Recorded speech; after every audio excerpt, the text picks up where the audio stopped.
साथियों नमस्कार, बहुत स्वागत है आपका डी एंड के एकेडमी में। मैं हूं आपका दोस्त दांगी सर और आज हम देख रहे हैं मध्य प्रदेश की जलवायु और ये है हमारी ऑनलाइन क्लास का 6वां वीडियो। वीडियो स्टार्ट करें उससे पहले थोड़ी सी बातें आपसे। पहला निवेदन, यदि आपको वीडियो पसंद आता है तो प्लीज़ लाइक करें। यदि आपकी कोई क्वेरीज है या आप कुछ बताना चाहते हैं तो कमेंट जरूर करें और आप हमारे चैनल को सब्सक्राइब जरूर करें। सब्सक्राइब करने से आपको फ़ायदा ये होगा कि आपको सारे वीडियो आपको एक साथ एक जगह मिल जाएंगे। साथ में आप जैसे हम कोई नया वीडियो अपलोड करेंगे तो इसका नोटिफिकेशन भी आपको मिल जाएगा। एक और निवेदन हमारा जो बहुत इंपॉर्टेंट है, प्लीज़ प्लीज़ प्लीज़ आप हमारे ये वीडियो है इसको शेयर जरूर करें, क्योंकि होता ये है कि अभी भी बहुत सारे ऐसे लोग हैं जो नेट का यूज़ तो करते हैं लेकिन उन्हें एक्चुअल में नहीं पता है कि व्हाट्सअप जो हमारा यूट्यूब है इसके ऊपर भी पढ़ाई की जा सकती है और वो अपनी तैयारी बहुत अच्छी कर सकते हैं। यकीन मानिए वो आपके बहुत थैंकफुल होंगे यदि आप इसको शेयर करते हैं। शेयर करने के लिए आपको करना क्या होगा, ये नीचे जैसे अभी आप कंप्यूटर पे अगर आप ये वीडियो देख रहे हैं तो यहाँ पर एक शेयर का बटन होगा। जैसे इस पर क्लिक करेंगे तो बहुत सारे पॉपअप आ जाएंगे, तो वहाँ पर अपनी फेसबुक पर या जिस ग्रुप में आप हैं, फेसबुक के बहुत सारे आप ग्रुप इसमें होंगे या फिर आपकी टाइमलाइन पर, सब जगह इसको मैक्सिमम जगह आप अपलोड करें और इसे शेयर करें। बहुत ज़्यादा समय नहीं लगेगा, इसमें आपका कुछ चार्ज भी लगेगा लेकिन उन लोगों को बहुत फ़ायदा होने वाला है जो कि इसको देखेंगे। अगला है, यदि आप मोबाइल पे देख रहे हैं तो यहाँ पर इसको मोबाइल पे आप शेयर का बटन दिया हुआ है तो यहाँ से आप इसे शेयर कर सकते हैं और कम से कम 4 से 5 जगह इस वीडियो को आप शेयर करें। यही आपका कंट्रीब्यूशन हम समझेंगे, क्योंकि हम आपको इसके अलावा और कोई चार्ज आपसे नहीं वसूल रहे हैं। इन वीडियोस को ये पूरी तरह से फ्री हैं और आगे भी पूरी तरह से फ्री रहेंगे। और सब्सक्राइब करने के लिए यहाँ पर भी आप देख सकते हैं, नीचे सब्सक्राइब कर सकते हैं और आप कंप्यूटर से देख रहे हैं तो यहाँ पर आप सब्सक्राइब कर सकते हैं। चलिए, इसके अलावा हमारी जो डी एंड के अकेडमी की वेबसाइट है आप उसको जरूर सर्च करें, DKMPPSC.com। ये MPPSC को के लिए पूरी तरह से समर्पित वेबसाइट है। यहाँ पर आप देख सकते हैं इसमें टाइमर लगा हुआ जो मध्य प्रदेश लोक सेवा आयोग की प्रारंभिक परीक्षा 2017 होने वाली है उसको ये शो करता है कि कितना समय उसमें अब शेष बचा है। साथ में इसमें हमने बहुत सारी चीज़ों को कवर अप किया, तो एक बार इसे आप जरूर देखेंगे। इसके अलावा दो वीडियो चैनल हमारे यूट्यूब पर और हैं। एक है अमेजिंग वर्ल्ड करके नाम से, आप यहाँ पर क्लिक करके इस चैनल को देख सकते हैं। यहाँ पर भी बहुत सारे वीडियो आपको मिल जाएंगे। इसमें हमने खासकर साइंस के बारे में और भारत के बारे में और माइंड के बारे में बहुत सारी ऐसी अमेजिंग वीडियोस आपको बनाए हैं, ताकि आप जिनको देखेंगे तो संभवतः आप शॉक हो जाएंगे। तो ये वीडियो भी जरूर, आप ये चैनल भी जरूर देखें, इसको सब्सक्राइब करें। एक और चैनल है हमारा टेक दांगी जी जो चैनल है, इसके अंदर हमने टेक्नोलॉजी की जो चीज़ें हैं उससे संबंधित आपको अपडेट करवाते रहते हैं। WhatsApp, Facebook, computer, mobile, Android mobile, तो बहुत सारी चीज़ें यहाँ भी आपको काफ़ी अच्छी वीडियो मिल जाएंगी। तो इसको भी आप लाइक सब्सक्राइब जरूर करें, यहाँ पर आप क्लिक करके इसको देख सकते हैं। चलिए आगे बढ़ते हैं, हमारी बात प्रारंभ करते हैं। हमारी बात है जलवायु के संबंध में। मध्य प्रदेश की जलवायु बहुत इंपॉर्टेंट होता है मध्य प्रदेश की जलवायु को समझना, क्योंकि जलवायु वो कारक होता है जिसके द्वारा किसी भी देश या प्रदेश की कृषि और वहाँ की अर्थव्यवस्था बहुत तरीके से निर्भर करती है। तो चलिए मध्य प्रदेश की जलवायु को समझने से पहले या स्टार्ट करने से पहले बात करते हैं मध्य प्रदेश की जलवायु का प्रकार क्या है। देखिए, ये प्रश्न परीक्षाओं में आया है। इवन 2016 MPPSC में ये प्रश्न पूछा गया तो मध्य प्रदेश की जलवायु का प्रकार क्या है। तो मध्य प्रदेश की जो जलवायु है वो उष्ण कटिबंधीय मानसूनी प्रकार की जलवायु है। मानसूनी, देखिए मानसूनी प्रकार की जलवायु एक प्रकार होता है मानसून जो कि गर्म जो हमारी वर्षा ऋतु है उसमें बारिश करवाता है, उसके लिए जिम्मेदार होता है मानसून। तो वो एक प्रकार होता है मानसून जलवायु का। जब हम विश्व का भूगोल पढ़ेंगे तो इसमें बहुत विस्तार से इस पर भी चर्चा करेंगे। आपको मैं थोड़ी सी ब्रीफिंग इसकी बता देता हूँ कि मानसूनी प्रकार की जलवायु में क्या होता है। तो समुद्र से जो हवाएं आती हैं वो अपने साथ जल लेके आती हैं और पानी लेके आती हैं और वो वर्षा करती है। तो ये जो वर्षा कहलाती है या जो जलवायु कहलाती है मानसूनी प्रकार की जलवायु कहलाती है। इसके अलावा इसको समशीतोष्ण जलवायु भी कहा जाता है मध्य प्रदेश की, क्योंकि हमारा जो एरिया है, जो क्षेत्र है वो समशीतोष्ण क्षेत्र में या उष्णकटिबंधीय क्षेत्र में हम रहते हैं। इसलिए उष्णकटिबंधीय जलवायु या मानसूनी जलवायु या समशीतोष्ण जलवायु, तीनों एक ही चीज़ के नाम है और तीनों में कोई अंतर नहीं है। चलिए अब उसके बाद देखते हैं मध्य प्रदेश के जो जलवायु क्षेत्र हैं। जलवायु क्षेत्र मध्य प्रदेश को 5-6 जलवायु क्षेत्रों में बांटा गया है। सबसे पहले और सबसे इम्पोर्टेंट जो जलवायु क्षेत्र है वो है मालवा का पठार। मालवा के पठार की यदि आप बात करेंगे तो ये क्षेत्र जो लगभग आता है ये मालवा के पठार में आता है। पहला है मालवा। अगर मालवा के पठार की बात करें तो ये जो गर्मी में होता है सामान्य गर्म होता है, नॉर्मल गर्म होता है, और सर्दी के अंदर ये सामान्य ठंडा होता है, बहुत सम जलवायु है यहाँ की, सामान्य ठंडा। दूसरे की बात करें, दूसरा जो क्षेत्र है वो है उत्तर का मैदान। उत्तर के मैदानों की बात करें तो ये वाला जो क्षेत्र है, ये वाला, ये उत्तर के मैदानों के अंदर ही पड़ता है। ये है नंबर 2, उत्तर का मैदान। उत्तर के मैदान की हम बात करें तो उत्तर का जो मैदान होता है वो अधिक गर्म है। इसकी जो विशेषता है वो गर्मी में अधिक गर्मी होता है और सर्दी में अधिक सर्दी। तो ये थोड़ा सा इम्पोर्टेंट है इसको समझना। ये जस्ट अपोजिट है मालवा के पठार के। तीसरा जो इम्पोर्टेंट क्षेत्र है वो है विंध्य का पर्वतीय क्षेत्र। विंध्य का पर्वतीय क्षेत्र, इस क्षेत्र में लगभग विंध्य का पर्वतीय क्षेत्र पड़ता है, जो कि तीसरे नंबर पे आता है, विंध्य का पर्वतीय क्षेत्र। विंध्य का पर्वतीय क्षेत्र, और विंध्य पर्वतीय क्षेत्र ये कम गर्म होता है और साधारण ठंडा होता है। गर्मी में ये कम गर्म होगा और सर्दी में साधारण ठंडा होगा, साधारण ठंडा ये होता है। चौथा जो क्षेत्र है वो है नर्मदा घाटी का क्षेत्र। नर्मदा घाटी का क्षेत्र जो है वो ये वाला जो क्षेत्र कहलाता है, ये नर्मदा घाटी का क्षेत्र कहलाता है। तो बहुत इंपॉर्टेंट होता है ये वाला क्षेत्र है जो है ये अधिक गर्म होता है लेकिन साधारण ठंडा। नर्मदा घाटी का जो क्षेत्र है ये है अधिक गर्म। जब गर्मी पड़ती है तो बहुत ज़्यादा गर्म हो जाता है, लेकिन जब ठंड आती है तो ये साधारण रूप से ठंडा हो जाता है। पांचवा क्षेत्र जो है ये है बघेलखंड का क्षेत्र। ये है पांचवा, बघेलखंड का पठार। ये भी नर्मदा के बिल्कुल सेम है। गर्मी में जो होता है ये अधिक गर्म होता है और शीत ऋतु में सामान्य रूप से ठंडा होता है। छठवां जो क्षेत्र है वो ये वाला क्षेत्र बचता है, जो कि सतपुड़ा पर्वतीय क्षेत्र है। छठवां जो क्षेत्र है वो सतपुड़ा पर्वतीय क्षेत्र। वैसे मध्य प्रदेश को वैसे जलवायु क्षेत्रों में 5 में ही बांटा गया है। मालवा, उत्तर का मैदान या पर्वतीय क्षेत्र दोनों एक साथ आ जाते हैं, नर्मदा का और बघेलखंड का, इस तरह से 5 भागों में बांटा गया है। तो जो सतपुड़ा का जो क्षेत्र होता है वो साधारण गर्म होता है और साधारण ही ठंडा, मालवा के पठार के समान होता है, साधारण गर्म और साधारण ठंडा। तो ये थी मध्य प्रदेश के क्षेत्रों की बात। अब बात करेंगे मध्य प्रदेश की ऋतुओं के बारे में। मध्य प्रदेश में बेसिकली तो 3 ही ऋतुएं पाई जाती है, लेकिन बीच में एक और ऋतु आ जाती है छोटी सी, उसकी भी हम चर्चा करेंगे। तो स्टार्ट करते हैं मध्य प्रदेश की ऋतुओं से। पहली जो मध्य प्रदेश की ऋतु है वो है ग्रीष्म ऋतु। देखिए, मध्य प्रदेश जो है कर्क रेखा मध्य प्रदेश के बिल्कुल बीच में से होकर जाती है। तो 21 दिसंबर का जो दिन 21 जून का जो दिन होता है वो कर्क रेखा, उस रोज सूर्य जो होता है कर्क रेखा पर बिल्कुल लंबवत चमकता है, इसलिए इससे पता चलता है कि मध्य प्रदेश पे उस समय गर्मी का मौसम रहता है। तो मध्य प्रदेश में जो गर्मी का मौसम होता है वो मार्च से लेकर मध्य जून या जून पूरा कह लें तो मार्च से लेकर जून तक गर्मी होती है। मार्च से जून का जो समय होता है मध्य प्रदेश में गर्मी का समय होता है।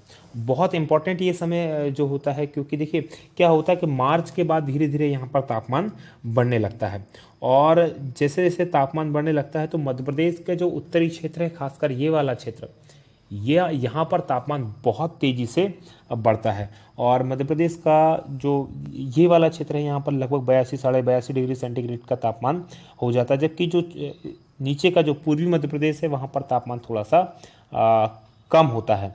मध्य प्रदेश के अंदर जो सबसे गर्म अगर महीने की बात करें, ग्रीष्म ऋतु का सबसे गर्म महीना जो होता है वो मई का महीना होता है। मई के महीने में सर्वाधिक गर्मी मध्य प्रदेश के अंदर पड़ती है।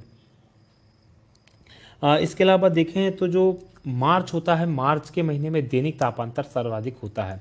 मार्च में दैनिक तापांतर सर्वाधिक होता है। देखिए दैनिक तापांतर क्या होता है, एक ही दिन के अंदर एक बार पारा बहुत ऊपर चला जाए और उसी दिन में 24 घंटे के अंदर पारा बहुत नीचे आ जाए, तापमान बहुत नीचे आ जाए, तो ये जो दोनों के बीच का जो अंतर होता है, डिफरेंस होता है, ये दैनिक तापांतर कहलाता है। तो मार्च का जो महीना होता है मध्य प्रदेश के अंदर वो ऐसा महीना होता है जब सर्वाधिक हमारे यहाँ दैनिक तापांतर पाया जाता है।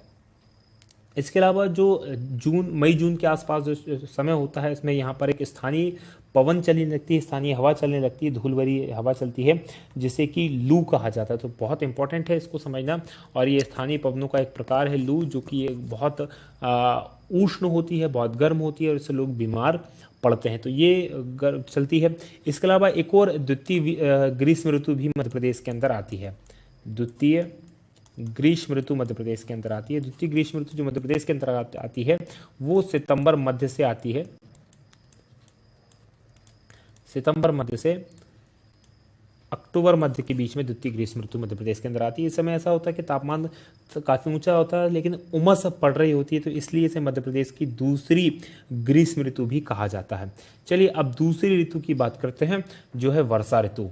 बहुत ही इंपॉर्टेंट है वर्षा ऋतु। देखिए वर्षा ऋतु की अगर बात करें तो मध्य प्रदेश के अंदर जो वर्षा ऋतु का समय है वो मध्य जून से लेकर सितंबर अक्टूबर तक का है। मध्य जून से बात करें, मध्य जून से सितंबर अक्टूबर, बल्कि अक्टूबर ही देखा जाए क्योंकि अक्टूबर में मानसून लौटता है हमारे यहाँ से, तो ये अक्टूबर के आसपास तक हमारे यहाँ वर्षा ऋतु होती है। देखिए होता क्या है, जून के महीने के अंदर जो पश्चिमी भारत होता है, पश्चिमी भारत के अंदर एक न्यून वायुदाब का केंद्र बनने लगता है और ये न्यून वायुदाब का केंद्र क्या करता है, ये हवाओं को अपनी ओर आकर्षित करता है। जब हवाएं इसकी ओर आकर्षित होती है तो समुद्र की तरफ से जो हवाएं आती हैं वो अपने साथ पानी लेके आती हैं और वो मध्य प्रदेश सहित पूरे भारत के अंदर वर्षा करती हैं। और यही जो हवाएं आती हैं क्योंकि ये दक्षिण पश्चिमी क्षेत्र से आती हैं इसलिए इनको दक्षिण पश्चिमी मानसून का नाम दिया जाता है और इसी के कारण भारतीय जलवायु जो है मानसूनी जलवायु कहलाती है। जो मानसूनी हवाएं होती हैं भारत के अंदर या मध्य प्रदेश के अंदर भी जो है वो दो जगह से आती है। एक है अरब सागर की शाखा से, अरब सागर से, और दूसरी है बंगाल की खाड़ी से। जो अरब सागर की शाखा है वो केरल में और जो पश्चिमी घाट है वहीं पर बस जाती है और अपना अधिकतर पानी वहीं खत्म कर देती है, इसलिए इसका बाकी क्षेत्रों में कम पानी होता है। जबकि बंगाल की खाड़ी है ये भारत के अंदर और मध्य प्रदेश के अंदर सर्वाधिक वर्षा के लिए जिम्मेदार है।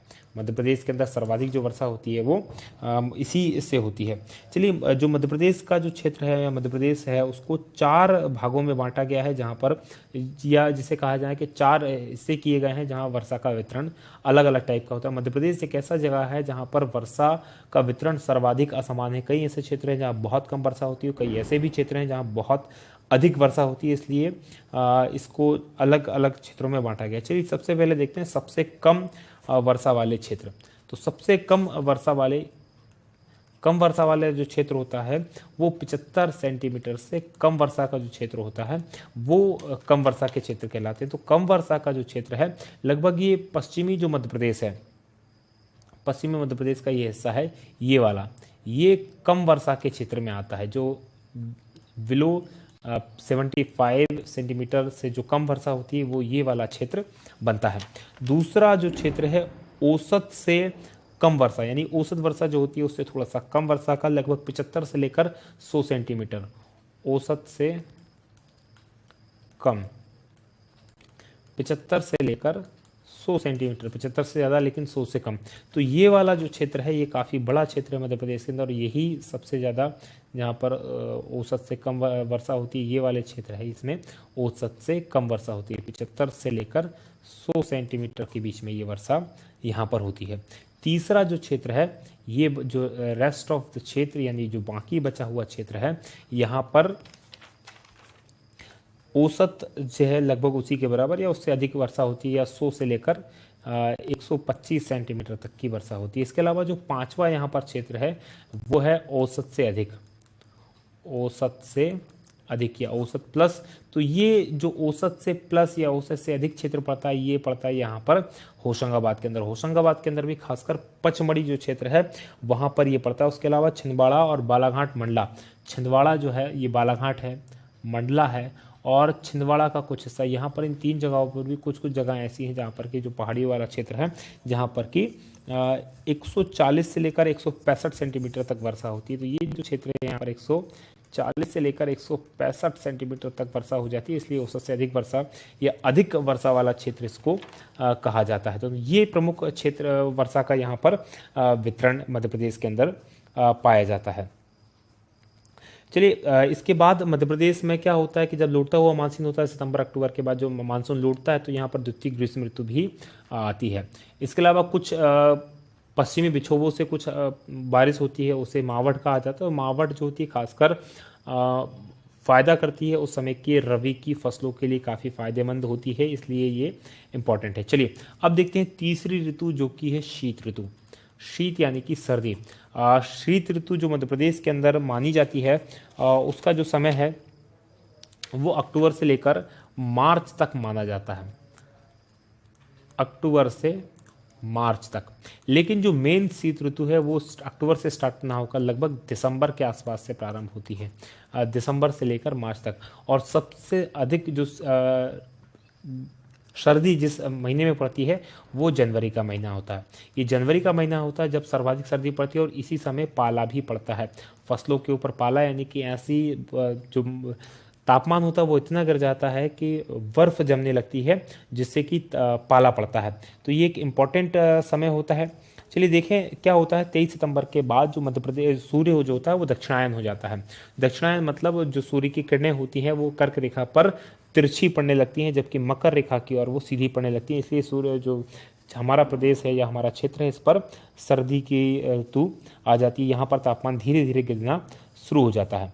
जो रात्रि का तापमान होता है वो ऊंची पठारी और पर्वतीय भागों में क्या होता है, इस पाला जनवरी के महीने में यहाँ पर रात्रि के समय पे खासकर गिरता है, जब आकाश साफ रहता है एकदम उस समय।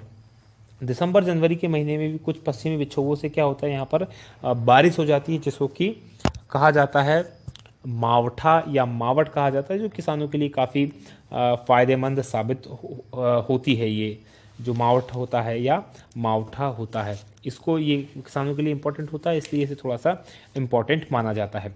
चलिए अगर अब देखेंगे आप शीत ऋतु की और थोड़ी सी चर्चा करेंगे, तो जनवरी का महीना बहुत इंपॉर्टेंट होता है और रबी की फसलों के लिए ये महीना इंपॉर्टेंट माना जाता है। तो ये हुआ हमारी ऋतु की बात। अब कुछ सामान्य सी बातें हैं जिसके बारे में हम चर्चा करेंगे।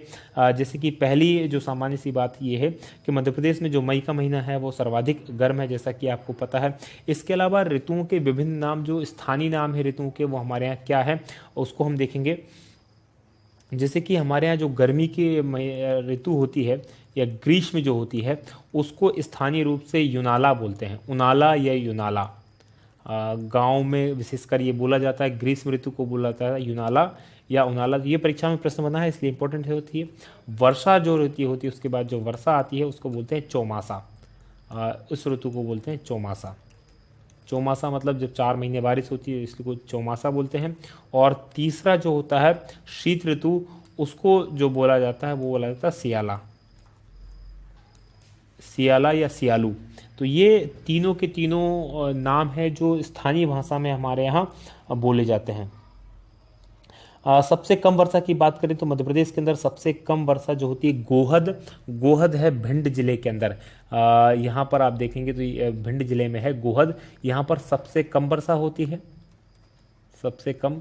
सर्वाधिक तापमान मध्य प्रदेश की बात करें तो विदिशा जिले के अंदर, यहाँ पर आप देखेंगे विदिशा जिले के अंदर गंजबासुदा स्थान है। गंजबासुदा में सर्वाधिक तापमान मध्य प्रदेश का पाया जाता है। और लू के बारे में मैंने आपको बता दिया। ऋतु संबंधी जो आंकड़े हैं उनको एकत्रित करने वाली हमारे यहाँ एक वेधशाला है, और ये वेधशाला जो है इंदौर के अंदर है। तो इसलिए इम्पॉर्टेंट है ये वेधशाला, जो इससे संबंधित आंकड़े इकट्ठा करती है। और सर्वाधिक जो वर्षा हमारे यहाँ होती है, और पूरे भारत में भी खास और मध्य प्रदेश में भी, वो होती है बंगाल की खाड़ी से। तो ये कुछ इंपॉर्टेंट फैक्ट हैं जो आपको ध्यान में रखना है। चलिए आज की जो हमारी बात है हम यहीं समाप्त करेंगे। आशा है कि आपको ये वीडियो पसंद आया होगा। यदि आपको ये वीडियो पसंद आया तो इसे लाइक करें, कमेंट करें और अपने दोस्तों के साथ शेयर करना बिल्कुल भी ना भूलें। और यही आपका हमारे लिए कंट्रीब्यूशन होगा, और आपके दोस्तों को इससे बहुत ही फ़ायदा होने वाला है। वो निश्चित रूप से आपको थैंक्स कहेंगे इतने अच्छे वीडियोस उनको पहुंचाने के लिए। आज की बात यहीं समाप्त। जय हिंद, जय भारत।